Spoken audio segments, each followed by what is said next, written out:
નમસ્કાર મિત્રો, જેમ તમે જોઈ રહ્યા છો, મારું નામ જગનભાઈ જગદીશભાઈ પટેલ.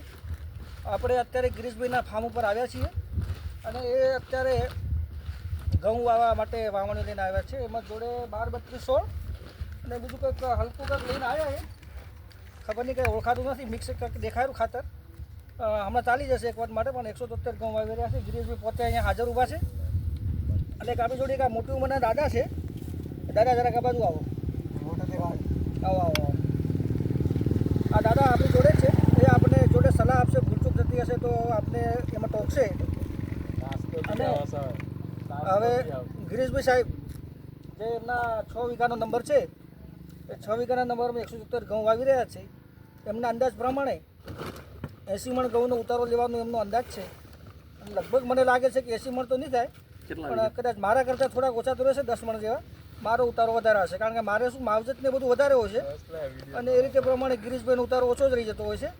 અને ભાવ બી હું સારા લઈ શકું છું, કારણ કે આપણે થોડીક માસ્ટરી બી વધારે છે. અને ગિરીશભાઈના જોડે 2 ભાગ્યા પણ છે.